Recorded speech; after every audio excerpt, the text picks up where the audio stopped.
Hola, esperando que tengan un excelente día, hablaremos de los siguientes temas. Ejército constitucionalista, decena trágica. Diferencias entre la Constitución de 1857 y 1917, especificando en los artículos 3, 27, 123 y 130. Se le conoce como decena trágica al golpe de estado militar que tuvo lugar del 9 al 19 de febrero de 1913.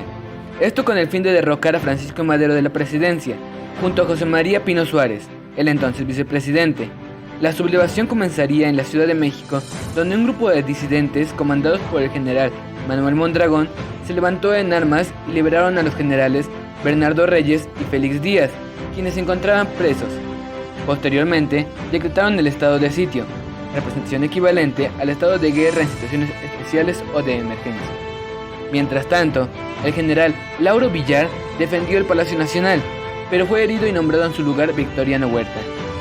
Al paso de los días, se solicitó la renuncia de Madero y Pino Suárez, la cual fue rechazada. Para el 17 de febrero, Gustavo Amadero descubrió que Huerta tenía convenios con los opositores, lo cual Francisco I. Madero negó y se rehusó a creer, poniendo así en libertad a Huerta. Poco después, Huerta firmó el Pacto de la Embajada, en la sede de la Embajada de Estados Unidos, en México, con el apoyo del embajador Henry Lane Wilson, consumando así su traición, destituyendo al presidente y al vicepresidente. Ese mismo día, fueron arrestados y obligados a renunciar al día siguiente. El 19 de febrero, Victoriano Huerta fue designado presidente, y la revuelta culminó el 22 de febrero con el asesinato de Madero y Pino Suárez. Cabe destacar que este fue el primer y único golpe de estado militar exitoso del siglo XX en México. Ejército constitucionalista. El 19 de febrero de 1913, Carranza promulgó un decreto para que todos los movimientos de insurrección fueran organizados y unificados en un mismo ejército, lo que dio origen formalmente al Ejército Revolucionario, considerado como el primer ejército constitucional en México. El Ejército Constitucionalista fue uno de los múltiples ejércitos mexicanos que surgieron durante la Revolución Mexicana. Este ejército fue liderado por Venustiano Carranza. La Revolución Constitucionalista surge como respuesta de parte de algunos jefes revolucionarios, como Venustiano Carranza o Francisco Villa, al golpe de estado en contra de Francisco I. Madero por Victoriano Huerta. Poco después surgen las diferencias entre los revolucionarios que participaron en el derrocamiento de Victoriano Huerta. Por un lado, los villistas y zapatistas, quienes apoyan el gobierno en mandado de la Convención de Aguascalientes y quienes se iban a apoyar mutuamente con el Pacto de Xochimilco. Y por el otro, Obregón y Carranza, ambos pertenecientes al Ejército Constitucionalista. Luego de 2 años de lucha, Villa, quien fue finalmente vencido en la batalla de Celaya, y Zapata son vencidos por los constitucionalistas y Carranza puede afianzar su gobierno en Jalapán de Serra, Querétaro. Diferencias de las constituciones de 1857 y 1917. Constitución Federal de los Estados Unidos Mexicanos de 1857. Constitución Política de los Estados Unidos Mexicanos de 1917. La Constitución que resultó de la Revolución Mexicana en 1917 y que continúa vigente se basa en los logros liberales de 1857, la separación Iglesia-Estado, las garantías individuales y la división del gobierno en 3 poderes.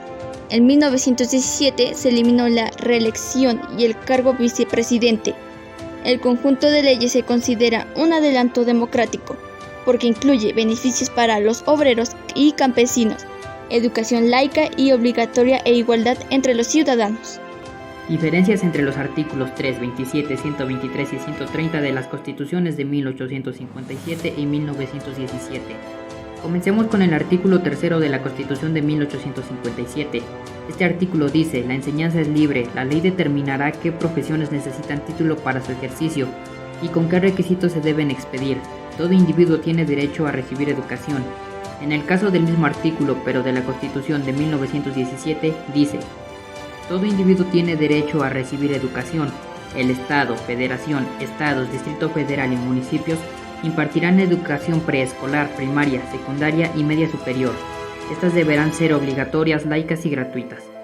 Como podemos visualizar, este artículo no cambia mucho, solo que en el de 1917 especifica cuáles son los rangos de estudio que se deberán ser obligatorios y gratuitos, alejados de cualquier doctrina religiosa. Ahora el artículo 27 de 1857. La propiedad de las personas no puede ser ocupada sin su consentimiento, sino por causa de utilidad pública y previa indemnización. La ley determinará a la autoridad que deba hacer la expropiación y los requisitos con que ésta haya que verificarse. Para el artículo 27 de la Constitución de 1917 hay un cambio, ya que en este se menciona que todo lo que esté dentro de los límites del territorio nacional corresponde originalmente a la nación, lo cual ha tenido y tiene el derecho de transmitir el dominio en tierras y aguas de los particulares, constituyendo así la propiedad privada. Artículo 123 de la Constitución de 1857. Nadie puede ser obligado a presentar trabajos personales sin justa retribución y sin su pleno consentimiento. Aquí no hay mucho cambio con el artículo mismo, pero de 1917, ya que solo se replantea. Toda persona tiene derecho al trabajo digno y socialmente útil. Al efecto se promoverán la recreación de los empleos y la organización social para el trabajo conforme a la ley. En el caso del artículo 130 solo se podrá encontrar en la Constitución de 1917, ya que en la de 1857 solo contaba con 8 títulos y 128 artículos. El artículo 130 dice: las iglesias y demás agrupaciones religiosas se sujetarán a la ley. Como ciudadanos tendrán el derecho de votar, pero no a ser votados. Y cabe mencionar que la Constitución de 1917 está compuesta por 136 artículos y 9 títulos, los cuales se encuentran subdivididos en capítulos.